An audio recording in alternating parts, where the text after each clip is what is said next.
Hello my dear students, welcome you once again to my class and I hope that all of you are quite well, and this class is going to be a combined class for the students of both the classes of 9 and 10, and it is going to be a session of writing activity, and more particularly it is going to be on summary writing.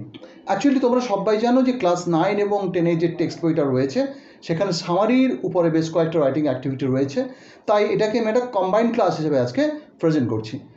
তো summary রাইটিংয়ের একদম গোড়ার কথা যদি আমাকে একটু তোমাদের বলতে হয় তাহলে একটা ছোট্ট কথা বলে নিই। সামারির বাংলাটা আমরা সবাই হয়তো জানি বা জানি না। বাংলাতে বোঝায় সামারি মানে হচ্ছে সারসংক্ষেপ। তো সারসংক্ষেপ মানে কোনো একটা বড় জিনিসকে ছোট করে লেখা বা তার মূল কথাটাকে তুলে ধরা। এক্ষেত্রে যদি আমি প্রশ্ন করি তোমাদের কাউকে যে কিসের সামারি লিখতে হয়, কবিতার নাকি কোনো গল্পের নাকি কোনো অনুচ্ছেদের বা বড় কোনো অনুচ্ছেদের ছোট জিস্ট, তো তোমরা বিভিন্নভাবে উত্তর দিতেই পারো যে স্যার কবিতার সারসংক্ষেপ হতে পারে, একটা বড় কবিতার মূল ভাবটা লেখার ব্যাপার হতে পারে। হ্যাঁ, এটা হায়ার ক্লাসে তোমরা পেতে পারো, যখন তোমরা এইচএস পেরিয়ে যাবে, হয়তো গ্র্যাজুয়েশনে গিয়ে পোয়েটিক আননোন যে পোয়েট্রি ফিস বা পোয়েটিক কোনো বিষয় তার সামারি তোমাদের লিখতে হতে পারে। এমনকি গল্পের সামারিও সেক্ষেত্রে কোনো কোনো ক্ষেত্রে লিখতে হতে পারে। হয়তো আমি বলছি না যে তোমরা ওখানে অবশ্যই ওটা পাবে, তবে তোমাদের ক্ষেত্রে যেটা রয়েছে সেটা কিন্তু neither poetic piece nor any story. Actually what would be given to you passage, prose passage, usually a paragraph, এবং একটা প্যারাগ্রাফ তোমাদের দেওয়া থাকবে এবং সেটা একটু থট প্রভোকিং বা সেই অর্থে খুব ইজিলি বোঝা যাবে, খুব সহজে বোঝা যাবে, একবার পড়লেই তা কিন্তু নয়। এর কারণ তোমাদের বলে দিই, যেহেতু এটা একটা রাইটিং অ্যাক্টিভিটি, তা তোমাদের এখানে মূলত যে কাজটা করতে হয় সেটা বোঝাটা। ঠিক যেরকম আনসিন প্যাসেজটা তোমরা উত্তরগুলো করতে গিয়ে খুব একটা সমস্যায় পড়ো না, বোঝাটাই আসল কথা ওখানে দাঁড়ায়, অনেকটা সেই ঘরানার এই রাইটিংটা রয়েছে। তাই কোনো সামারি যদি আমাদেরকে করতে হয়, সর্বপ্রথম আমাদের কি করতে হবে? সর্বপ্রথম মন থেকে একটা ভাবনা দূর করতে হবে যে সামারি খুব কঠিন জিনিস। রাদার দ্য অপোজিট, সামারি কিন্তু তুলনায় অনেক সহজ এবং হাই স্কোরিং। যারা বিশেষ করে তোমরা বেটার স্কোর করতে চাও রাইটিং সেকশানে, তাদের জন্য কিন্তু সামারি খুব ভালো একটা অপশান। কারণ এখানে প্রাথমিক যে একটু কাঠিন্য থাকে আননোন ওয়ার্ডসের, সেটাকে পেরিয়ে গেলে বাদবাকি জিনিসটা বেশ সহজ এবং খুব হাই স্কোর হয়। তো সেক্ষেত্রে আমি তোমাদেরকে অবশ্যই সাজেস্ট করবো সামারির দিকে তোমাদের ভাবনা চিন্তা নিয়ে যেতে। এবারে আমি কিন্তু মূল কথায় ঢুকে পড়ি। সামারি করতে গেলে বা সামারি লিখতে গেলে কি করতে হবে? প্রথমে তোমাদের যেটা কর্তব্য সেটা হচ্ছে যে প্যাসেজটা দেওয়া থাকবে সেটাকে অন্তত 3 বার পড়ে নেওয়া, 3 থেকে 4 বার। 4 বার হয়তো একটু বেশি সময় চলে যাবে, কিন্তু 3 বার পড়াটা খুব জরুরি। এবার প্রশ্ন উঠতে পারে স্যার 3 বার পড়তে গিয়েই তো ম্যাক্সিমাম টাইম চলে যাবে, লিখবো কখন? ওইটাই তো মজা, এখানে লিখতে খুব কম সময় লাগে। তো সেক্ষেত্রে তোমরা করবে কি না, সামারিটা যে প্যাসেজটা পেলে সেটাকে প্রথমে ধীরে ধীরে পড়তে শুরু করো। আমি ধরে নিলাম আমি এখানে একটা এক্সাম্পল নিয়েছি। ক্লাস 9-এর লেসন 8-এর যেটা এক্সারসাইজ 7 রয়েছে সেই পিসটাকে আমি নিয়েছি। তো এইরকম কোনো একটা পিস তোমাদের দেওয়া থাকবে, সেখানে তোমরা যখন পড়ছো ওই পিসটা, দেখা গেল প্রত্যেকটা লাইনে একটা বড় সংখ্যক না হলেও বেশ কয়েকটা শব্দ প্রত্যেকটা সেন্টেন্সে হয়তো আননোন। নো প্রবলেম, যে শব্দগুলো আননোন আছে সেগুলোকে আন্ডারলাইন করে যাও পেন্সিল দিয়ে বা পেন দিয়ে।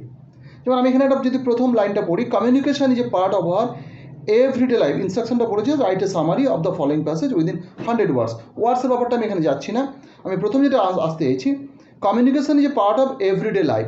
সাপোজ এটাই প্রথম বাক্য, দেখা গেলো এই বাক্যে তুমি কমিউনিকেশন কথাটা জানো না, আন্ডারলাইন করে দাও। এভরিডে কথাটা হয়তো জানো, যদি নাও জানো আন্ডারলাইন করো, পরের বাক্যে চলে যাও। We greet one another, smile or frown depending on our moods. তো এই বাক্যে দেখতে পাচ্ছি গ্রিট শব্দটা হয়তো কেউ জানে না, আন্ডারলাইন করলো। এবার দেখা গেলো স্মাইল জানে, ফ্রাউন জানে না, ফ্রাউনের নিচে আন্ডারলাইন করলো। ডিপেন্ডিং কথাটা হয়তো সে জানে না, ডিপেন্ডিংয়ের নিচে দাগ দিল। মুডটা সবাই কম বেশি জানে। তারপর বলছি অ্যানিমালস টু কমিউনিকেট, তাহলে ওখানে কমিউনিকেশন পেয়েছিলাম, এখানে কমিউনিকেট, একই শব্দ প্রায় মনে হচ্ছে কিন্তু আমি জানি না, কমিউনিকেটের নিচে দাগ দিলাম।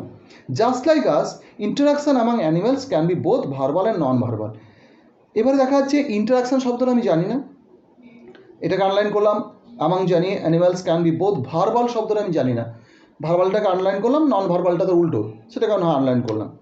Singing is one way in which birds can interact with one another. তো দেখলো সিঙ্গিং আমি জানি, ওয়েট ওয়ে জানি, সব ইন্টারাক্ট শব্দটা আগে পেয়েছি, তাই ওটাকে নতুন করে আন্ডারলাইন করছি না। এইভাবে আমি প্রত্যেকটা সেন্টেন্স যখন পড়ছি বা প্রত্যেক লাইন পড়ছি আমি আননোন ওয়ার্ডগুলোকে আন্ডারলাইন করে গেলাম।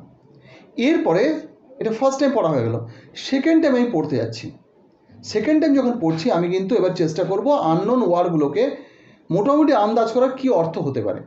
পার্শ্ববর্তী যে অ্যাটমসফিয়ারটা রয়েছে, লিঙ্গুইস্টিক অ্যাটমসফিয়ার, মানে অন্যান্য পাশাপাশি শব্দগুলো, সেখান থেকে কনটেক্সচুয়াল মিনিং বা প্রাসঙ্গিক কোনো অর্থ পাওয়া যায় নাকি আন্দাজ করার চেষ্টা করব। তো কমিউনিকেশন যে part of our everyday life, আমাদের প্রতিদিনের জীবনের একটা অংশ হচ্ছে কমিউনিকেশন। তাহলে কমিউনিকেশন শব্দটা আমি জানি না ঠিক, কিন্তু বুঝলাম আমাদের দৈনন্দিন জীবনে আমরা যে কাজগুলো করি সেগুলোর মধ্যে অন্যতম হচ্ছে এটা। তাহলে আমরা দৈনন্দিন জীবনে কী কাজ করি? খাই, দাই, ঘুমাই, বাথরুম যাই, কথা বলি, ঠিক আছে, কাজকর্ম করি, এই তো করি। তাহলে এর মধ্যে কিছু একটা হবে, তাহলে communication. We greet one another, greet দেখা গেলো আমি জানি না, তাহলে আমরা একে অপরকে কী করি? যাই হোক, জানি না। স্মাইল জানি, হাসি একে অপরের দিকে তাকিয়ে। ফ্রাউন, ফ্রাউনটা জানি না, ছেড়ে দাও। ডিপেন্ডিং অন আওয়ার মুড, আমাদের মনের অবস্থার ওপর তাহলে নির্ভর করে হতে পারে, আন্দাজ করলাম। তাহলে আমরা মনের অবস্থার উপর নির্ভর করে কী করি? হাসি। হাসার সময় কী আসতে পারে? বিরক্ত হয়ে, তাহলে ফ্রাউনিং একটা যদি সঠিক অর্থটা নাও আসে তাহলে আমরা বিরক্তি একটা আন্দাজ করলাম। তাহলে গ্রিট, গ্রিট মানে তাহলে পরস্পরের সঙ্গে কিছু একটা কথাবার্তা কি হতে পারে? আচ্ছা যাই হোক, হলো, এটা আন্দাজ করা গেল। অ্যানিমেলস টু কমিউনিকেট, প্রাণীরাও করে কমিউনিকেট, তাহলে কমিউনিকেশন শব্দটা খুব জরুরি হয়ে যাচ্ছে। পরেরটা আমরা যাচ্ছি, জাস্ট লাইক আস, ইন্টারাকশান অ্যামং অ্যানিমেলস, আমাদের মতোই। ইন্টারাকশান শব্দটা তো এমনিতেই জানি না, ইন্টারাক্ট জানি না। প্রাণীদের মধ্যে হতে পারে উভয় দিক থেকে, ভার্বাল এবং নন ভার্বাল, সেটা কি জানি না। Singing is one way in which birds can interact with one another, তাহলে গান, পাখিদের গান হচ্ছে একটা উপায় যার মাধ্যমে পাখিরা একে অপরের সঙ্গে ইন্টারাক্ট করে। এইটা হচ্ছে ক্লু। এইখান পর্যন্ত এসে আমি আন্দাজ করে নিলাম যে পাখিরা গানের মধ্যে দিয়ে কী করে? একে অপরের সঙ্গে বার্তা আদান প্রদান করে। তাহলে কমিউনিকেশন মানে বার্তা আদান প্রদান, এটা একটা আন্দাজ পাওয়া যাচ্ছে। এইবারে কিন্তু ব্যাপারটা সহজ হয়ে যাবে। এরপরে কিন্তু বিষয়টা খুব সহজ হয়ে যাবে যদি কমিউনিকেশন শব্দটা আমি আন্দাজ করে নিতে পারি সেকেন্ড টাইম বা থার্ড টাইম পড়ার ক্ষেত্রে, তার কিন্তু আমার ক্ষেত্রে ব্যাপারটা আর কঠিন থাকছে না। এরপরে বেশ কিছু আননোন ওয়ার্ডস আসবে, কিন্তু আমি আননোন ওয়ার্ডসগুলোকে মাথায় রেখেও আন্দাজ করে নিতে পারবো কী কী কথাটা ওখানে বলতে চাওয়া হচ্ছে। তাহলে এটা ছিল কিওয়ার্ড ছিল কমিউনিকেশন, কমিউনিকেট, ইন্টারাক্ট মানে প্রায় কাছাকাছি। আমি যদি সঠিক শব্দটা নাও জানি যে আদান প্রদান, তাও কিন্তু আন্দাজ করে নিচ্ছি, এটাই আসল ব্যাপার। এরপরে বলছে মেল ব্ল্যাক বার্ডস, কিছু এক্সাম্পলস রয়েছে। Male black birds often use their melodious song to catch the attention of other black birds. আমি পড়ে যাচ্ছি just. Songs are also use to keep off other birds from their territory, usually a place where they dwell, তারা যেখানে বাস করে সেখান থেকে কিছু একটা ব্যাপার। এইভাবে আমি যখন এগিয়ে যাব, large mammals in the ocean sing to according to adventurous sailors, enormous whales groan and grunt, while smaller dolphins and porpoises whistle and click. These sounds are surprisingly received by other mates as far as several hundred kilometers away. Besides singing, body language also forms a large part of animals' communication mode. Dominant hyenas exhibit their power by raising the fur hackles on their necks, shoulders, etc. চলছে। তো লাস্টের দিকে আমরা চলে যাচ্ছি। Insects such as wasps armed with poisonous bites or stings usually have brightly painted bodies to remind other predators of their power. এখানে একটা প্রাসঙ্গিক খুব জরুরি একটা কথা বলি। যখনই কোনো একটা প্যাসেজ তোমাদের দেওয়া হবে সামারি লেখার জন্য, নিশ্চিত থাকবে ওর মধ্যে কিছু মূল কথাওয়ালা সেন্টেন্স থাকে, আর বাদ বাকিগুলো থাকে মূলত ইলাস্ট্রেশন। ইলাস্ট্রেশন কি না, ওই মূল কথাটাকে আরও স্পষ্ট করে এলাবোরেটলি বোঝানোর জন্য কিছু উদাহরণ টেনে আনা হয়। আমরা যখন সামারিটা লিখবো তখন উদাহরণগুলোকে এক সাইডে রেখে দেবো, আমরা কিন্তু কনসেন্ট্রেট করব মূল কথার উপরে। তাহলে আমরা এখানে মূলত এই প্যাসেজটা যদি ঠিকঠাক করে পড়ে দেখবো, তিনটে জায়গায় মূল কথা রয়েছে। এক, কমিউনিকেশন যে part of our everyday life, এটা একটা ব্যাপার রয়েছে। তারপরে কি বলছে যে অ্যানিম্যালদের মতো বা মানুষের মতো অ্যানিম্যাল এবং বার্ডসরাও কমিউনিকেট করে, এটা একটা জিনিস। লাস্টের দিকে মাঝামাঝি একটু সব পেরিয়ে গেলে বডি ল্যাঙ্গুয়েজের কথা বলা হচ্ছে। Beside singing, body language also forms a large part of the animals communication. এই তিনটে মূল কথা, বাকি যা যা এখানে বলা রয়েছে সবই ইলাস্ট্রেশন। তো আমরা যখন প্রিপারেশান নিচ্ছি লেখার ক্ষেত্রে, তাহলে সেকেন্ড টাইম পড়লাম, থার্ড টাইম যখন পড়ছি তখন আমি কিন্তু মূল কথাগুলো বলা রয়েছে এরা আন্দাজ করে নিয়েছিস দ্বিতীয়বারে। এরপর আমি কিন্তু পুরো প্যাসেজটার উপরে কনসেন্ট্রেট করবো না, আমি মূল কথা মনে হচ্ছে যে বাক্যগুলো সেইগুলোর উপরে সেই লাইনগুলোকে বা সেই সেন্টেন্সগুলোকে আন্ডারলাইন করে নেবো। ফোর্থ টাইম আমি কিন্তু এবারে সাজাবো, আর পড়ার দরকার নেই। এবার আমি কী কথাগুলো বলা হয়েছে সেই কথাগুলোকে মনে মনে সাজিয়ে নেব। ঠিক আছে? তো মনে মনে সাজিয়ে নেওয়ার ক্ষেত্রে একটা কথা বলার রয়েছে যে অনেকেই ভাবে বা অনেককে আমরা দেখেছি কারো কাছ থেকে ইনস্ট্রাকশান পেতে যে যা কথাগুলো ওখানে দেখলি মূল কথা সেগুলোকে টুকে এনে জাস্ট বসিয়ে দে, তাহলে হয়ে গেছে। This is simply a bogus idea and very dangerous kind of idea. এই কাজ যদি তোমরা করো নিশ্চিত থাকো একদম পরিষ্কার রসগোল্লা বা জিরো বাঁধা আছে তোমাদের জন্য, বা খুব বেশি হলে 1 নম্বর। বিকজ এক্সামিনার্স হিসাবে আমরা যারা খাতা দেখি তারা কিন্তু এই জিনিস কখনোই অ্যালাউ করবো না। তুমি ওখান থেকে ওয়ার্ড নিতে পারো, এমনকি 2-4টা হয়তো ছোটো ছোটো ফ্রেজও তুলতে পারো, কিন্তু পুরো সেন্টেন্স কপি করতে পারো না। তাই এখানে যে কথাগুলো তোমার মূল কথা বলে মনে হয়েছে, যেখানে মূল কথাগুলো রয়েছে বলে মনে হয়েছে, সেই জায়গাগুলোকে তুমি আগে শর্ট আউট করে নাও। শর্ট আউট করে নিয়ে মূল কথাগুলোকে নিজের মতো করে ভেবে নাও। ভেবে নেওয়ার পরে তুমি যখন লিখতে যাচ্ছ এখান থেকে, হ্যাঁ তুমি 60% ওয়ার্ড তোলো, 70% ওয়ার্ড না, আমার তাতে কোনো আপত্তি নেই, but the sentences should not be ditto copy of the originals. এটা একটা ভুল কাজ করো তোমরা, যেটা করো না। সেকেন্ড যেটা আমি আসতে চাই সেটা হচ্ছে এই, তোমাদেরকে একটা জিনিস করতে হবে যে মানে ভুল একটা করো তোমরা, সেখান থেকে বিরত থাকতে হবে। তোমরা করো কি, একটা ইনস্ট্রাকশন কোথাও থেকে পাও যে মূল যে প্যাসেজটা দেওয়া থাকলো তার কতটা হতে হবে আনসারটা, ইউজুয়ালি বলা হয় 1/3। তো 1/3 এই থিওরিটা তোমাদের ক্ষেত্রে বিপদ ঘটিয়ে দেয়। তোমরা ওয়ার্ড গুনতে শুরু করো, এবং এখানে দেখো ওয়ার্ড মেনশনিং রয়েছে। এইটা করতে গিয়ে সময় নষ্ট করো না, মোটামুটি আন্দাজ করে নাও যে দেখা গেলো একটা লাইনে হয়তো 10টা শব্দ আছে এবং 14টা লাইন আছে সাপোজ, কি 20টা লাইন আছে, তাহলে 20 10 200টা শব্দ আছে। কি দেখা গেলো 15টা শব্দ আছে এরকম রয়েছে, এরকম কিছু একটা 10টা আছে কি 20টা আছে, তাহলে 300টা শব্দ আছে। তাহলে 300 মানে মোটামুটি 100 শব্দের মধ্যে আসা উচিত। তো 100 শব্দ যদি না হয় স্যার, তাহলে কি ক্ষতি হবে, 100 বেশি হয়ে যায়। এগুলো নিতান্ত বোকা ভাবনা। একদম সোজা করে একটা কথা জেনে রাখো, তোমার যেখানে গিয়ে মনে হবে আমি যা বলতে চেয়েছিলাম বলা হয়ে গেছে, সেখানেই তোমার শেষ হওয়া উচিত। মূল কথাগুলো তোমার যেখানে মনে হচ্ছে যে এখানেই বলা শেষ হলো আমার, সেখানেই শেষ করো, দ্যাটস ইট। তবে হ্যাঁ, ডেফিনেটলি ওইটা বলতে গিয়ে আবার মূল প্যাসেজকে ছাড়িয়ে যাও না, কারণ আমরা যারা বাঙালিরা একটা খুব বাজে অভ্যাস থেকে আমরা ভুগি। বাঙালিরা অতিকথনের ভক্ত, ইংরেজরা হচ্ছে আন্ডারস্টেটমেন্ট বা কমিয়ে বলতে অভ্যস্ত, আমরা বাড়িয়ে বলতে অভ্যস্ত।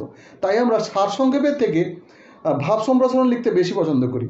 তো সেই টেন্ডেন্সি থেকে এখানে বিরত থাকতে হবে। এখানে করতে হবে কি, তোমাকে যতটা সম্ভব কনসাইজ ওয়েতে লিখতে হবে, তাতে তোমার সময়ও বাঁচবে, আর যত কম লিখবে তোমরা তত ভুল কম হবে। এটা খুব জরুরি একটা কথা, ঠিক আছে? তো সেই জন্য তোমরা অত্যধিক লেখার কোনো জায়গা নেই, কারণ খুব বেশি হলে 2-3টে সেন্টেন্স তোমরা ওখানে পাবে, কি খুব বেশি হলে 4টে সেন্টেন্স পাবে যেখানে মূল কথাগুলো বলা রয়েছে। তো সেই 4টে সেন্টেন্সকে তোমরা নিজের মতো করে লেখো, খুব বেশি হলে ধরলাম আমি 5টা সেন্টেন্সে জায়গা যাবে, ঠিক আছে? তাহলে এই ওয়ার্ড লিমিট নিয়ে খুব বেশি মাথা ঘামার কোনো দরকার নেই। তো মোটামুটি আমরা এই যে প্যাসেজটা পেলাম, এই প্যাসেজটা কিন্তু আমরা 3টে জায়গাকে শর্ট আউট করেছি। তো এবার সেই 3টে জায়গা কী বলছে না, communication is a part of our everyday life, এটা একটা। তারপরে বলছি কি, আরেকটা হয়তো দেখা যাবে মূল কথা না, কিন্তু মূল কথা থেকে একটু কম গুরুত্বপূর্ণ সেরকম কিছু লাইন থাকতে পারে, সেগুলো আমরা একটু বিচার বিবেচনা করতে পারি যে এটাকে নেবো কি নেবো না। এবং পরের লাইনটা রয়েছে with greet one another smile or frown depending on our moods, এটাও একটা মোটামুটি খারাপ নয়। তারপরে বলছে অ্যানিমালস টু কমিউনিকেট, এটা কিন্তু খুব ভাইটাল কথা। Okay, just like us interaction among animals can be both verbal and non verbal, এটা একটা কথা। একদম নিচে চলে যাবো। তারপরে beside singing body language also forms a large part of animals communication mode. তো এই 4টে কথা হচ্ছে মূল কথা। এই 4টে কথার উপর দাঁড়িয়ে আমরা যে সামারিটা লিখব, কি লিখতে পারি একটু দেখে নেওয়া যাক। ওকে, তাই যে প্যাসেজটা আমরা এতক্ষণ পড়লাম, এবারে দেখে নিই তার যে সামারিটা আমরা কিভাবে করতে পারি, বা আমি এখানে কিভাবে করেছি একটু দেখে নাও। তো আমি ওই ওয়ার্ড লিমিটটাকে খুব একটা মাথায় রাখিনি, তবে একটা দেখে নিতে পারি পরীক্ষামূলকভাবে। এবং এখানে একটা কথা বলে রাখি, সামারির টাইটেল ইউজুয়ালি হয় না যদি না ওখানে বলা থাকে। ইউজুয়ালি প্রেসি বলে একটা জিনিস তোমরা ক্লাস 12 এসে অর্থাৎ হায়ার সেকেন্ডারি সিলেবাসে পাবে, সেখানে টাইটেল অ্যাড করতে বলা হয়, কিন্তু সামারির ক্ষেত্রে ইউজুয়ালি টাইটেল অ্যাড করতে বলা হয় না। যদি বলা হয় সেক্ষেত্রে আলাদা ব্যাপার, ইউজুয়ালি বলা হয় না। তো যাই হোক, আমরা দেখে নিই কী আমরা এখানে করতে পারি বা কী করেছি আমি। In our daily life we are to communicate, আমাদের দৈনন্দিন জীবনে আমাদেরকে যোগাযোগ স্থাপন করতেই হয় উইথ ইচ আদার, একে অপরের সঙ্গে। We communicate with others in different ways, আমরা অন্যের সঙ্গে বিভিন্নভাবে কমিউনিকেট করি। Okay, depending on our moods. Actually depending on our moods কথাটা আমি কিন্তু এখান থেকে নিয়েছি। ঠিক আছে, আমি যেটা বলছিলাম যে আমরা হয়তো 3-4টে শব্দ ওখানে টানা তুলতেই পারি। Not only the human beings, কেবল মানুষেরাই নয়, but the animals, birds and insects, বিভিন্ন রকম অন্যান্য প্রাণী, পাখি এবং পতঙ্গরাও কমিউনিকেট অ্যাজ ওয়েল, তারাও কিন্তু কমিউনিকেট করে। অ্যাজ ওয়েল মানে also. Communication can be verbal and non verbal. Communication দু ধরনের হতে পারে। ভার্বাল মানে হচ্ছে যেটা আমরা কথা দিয়ে প্রকাশ করি, আর নন ভার্বাল মানে হচ্ছে যেটা কথাবার্তা বিহীন অন্যভাবে বডি ল্যাঙ্গুয়েজের থ্রু দিয়ে আমরা প্রকাশ করি। সেটাই পরের বাক্য লিখেছি, body language is an important part of communication. তো বডি ল্যাঙ্গুয়েজ হচ্ছে কমিউনিকেশনের একটা খুব গুরুত্বপূর্ণ অংশ। যেহেতু শব্দ সংখ্যার একটা ব্যাপার থাকে, আমরা দেখে নিই মোটামুটি কত হলো। 1 2 3 4 5 6 7 8 9 10 11 12 13 14 15 16 17 18 19 20 21 22 23 24 25 26 27 28 29 30 31 32 33 34 35 36 37 38 39 40 41 42 43 44 45 46 47 48 49 50 51। তো তাহলে এখানে বলছিল 100 শব্দের মধ্যে আমরা কিন্তু 51 অর্থাৎ 50 শব্দের কাছাকাছি একটা লিমিটে করে দিতে পেরেছি।